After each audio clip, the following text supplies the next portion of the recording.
A death spiral that could end civilization as we know it. Those harsh words were used by former World Bank economist Richard Duncan to describe the path the U.S. economy could take if major changes don't happen, and fast. Here's what he said on CNBC over the weekend. If they don't prevent the credit supply from contracting, then we will have a new depression. So the policy is to ensure that credit continues to expand. And now that's what government debt is doing. The increase in government debt is making total debt grow. Otherwise, we would have already collapsed into a debt deflation death spiral. And Duncan is not alone in his fears. Experts, including former Reagan administration economists Lawrence Kotlikoff and Dr. Kurt Moores, agree. And yet, little is being done to reverse this trend, let alone acknowledge it. Here to help me get to the root of the problem and offer possible solutions, Peter Schiff, the CEO of Euro-Pacific Capital Incorporated. Hey there, Peter. Thanks for joining me. Now, as I mentioned, Richard Duncan calls this federal debt a death spiral. Is this accurate or is it an exaggeration? Well, I don't think he's exaggerating. You know, for years I think I was more bearish than Richard Duncan. Maybe he's trying to out-bearish me at this point. But, you know, we are definitely headed for a real economic crisis in the United States. What happened in 2008 was just the opening act. I mean, the main event is still coming, and the debt is every much a part of it. You know, how it's going to be unwound. Is it going to be a currency crisis where the dollar collapses because we print all this money because we don't want to default and we can't pay, or will it be some kind of combination of inflation and default? But either way, the chickens are going to come home.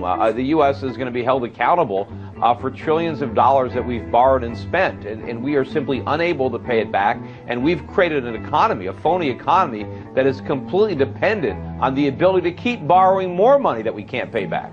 Now, you did say that part of the problem is our debt. Is it really the debt or the persistent unemployment that's the root of our economic woes at this point? Well, one of the reasons that we have so much debt is because we have a lot of unemployed people. And of course, we have a lot of people who are employed in non-productive ways. That's also part of the problem. That's why we have such a large trade deficit. But a lot of this is the fault of the central government, the Federal Reserve, that are micromanaging our economy from Washington. And the whole thing is screwed up. They are focusing our resources where they shouldn't be, whether it's housing, education, healthcare, banking, retail, and those resources are being diverted from where they need to be. So we have this phony economy that can't create productive jobs, that is dependent on the Fed printing, on borrowing, on trade deficits, but we can't do this forever, and the longer we do it, the bigger disaster when it ends. But Peter, of the last 46 of the last 50 years, our country has been in this kind of budget deficit, and we haven't gotten caught in a death spiral. So why now? What is really getting at this problem? Well, not yet, but it's the enormity of the problem. It starts off as a small problem. It's like, you know, you can get cancer, but you don't die right away.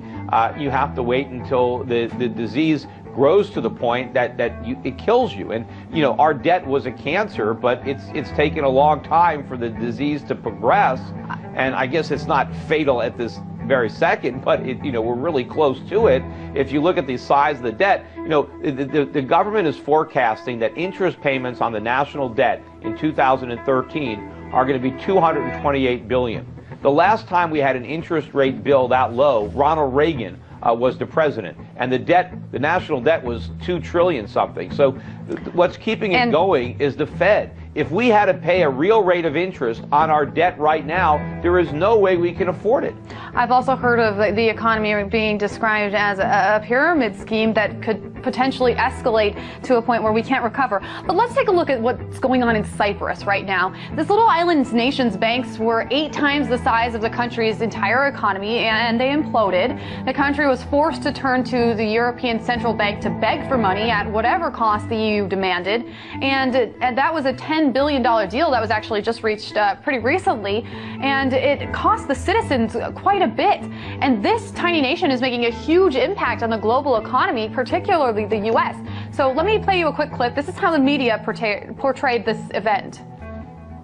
may not think the story coming out of Cyprus can impact you, but you want to think again. How can a small island nation off the coast of Greece, how can tiny Cyprus with just over 1 million people be rocking the economic world? Protesters gathered outside the European Union office in Cyprus, demanding help from its neighbors. This is a tiny, tiny country. Tiny but huge, potentially global ramifications if it reverberates throughout the economy.